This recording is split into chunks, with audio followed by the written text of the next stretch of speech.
Hey, it's my daily walk to the CrossFit Games. Here we are. We're in Madison, Wisconsin. Lots of lakes, so I just detour and walk past the lake every day, which is gorgeous, there and back. So I've done some videos for you guys. There you go. Look.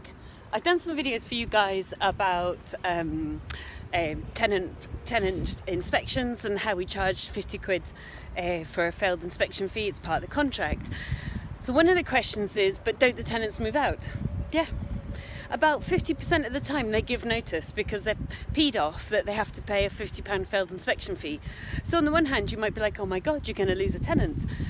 So you have to think about it. You have to think, is this house popular? Well, I've got 3 houses that are not so popular, so we'd mull that one over carefully. All the rest of my houses are super city central, and we advertise it, we get it rented really, really quick.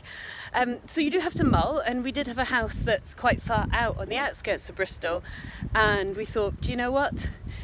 They failed. We're going to give them a chance to put things right, because actually this property needs quite a bit of work doing to it. So do we want people moving out? No.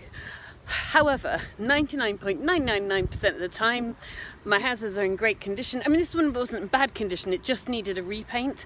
And my handyman and I, Joe, sat there and thought, do we have time to do a repaint before they give notice and we have to do viewings? No. So, so we just worked very hard with them to improve their standard of cleanliness. But 99.99999% of the time, because we've got this rolling program of refurb, my houses are in lovely condition.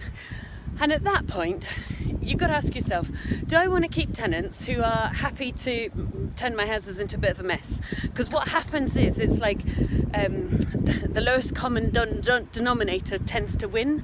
So as soon as, you guys, we've all probably shared houses at one point. As soon as you start sharing with somebody who doesn't do the dishes, it's kind of tempting to not do dishes. Then the dishes pile up, then the oven isn't clean, then the fridge isn't clean, then that extractor fan isn't clean, and it just goes downhill. And do you know what? It goes downhill really rapidly, which I find kind of interesting, if a bit depressing. So when people give notice, because we've charged them a £50 failed inspection fee, and we follow that up, by the way, we give them 10 days to pay or a small claims court. It's a debt management process, no emotion, no messing, black and white. Am I okay about them moving out? Yeah, because they're messy buggers. And so and typically of the people that we charge £50, 50% stay in and just probably, I assume, feel a bit grumbly towards the landlord, but kind of go, oh, fair enough, I'll actually improve, and 50% move out. Now, we may have some of those 50% moving out who are like, oh, it's not my fault, it was my colleague. Well, you're in a shared house. You're jointly and severally responsible. So there might be a couple of clean people that move out that we'd have loved to have kept, but the majority are the messy buggers who really kind of inside their hearts or their tummies know that they're going to continue to be messy buggers, and so in the next inspection they're going to fail again.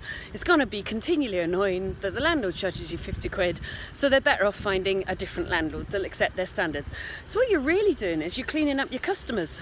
I don't mean literally, it's their job to clean.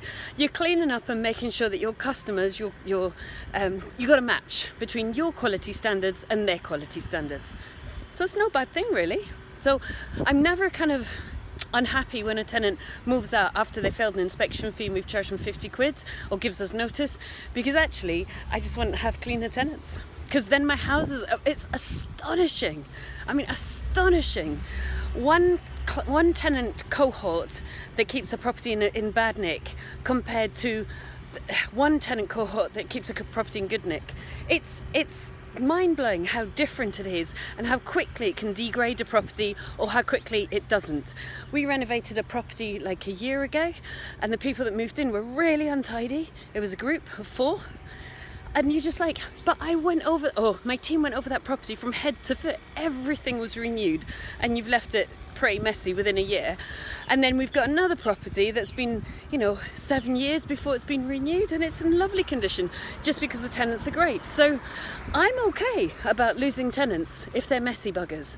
That's fine with me, because we'll get better tenants.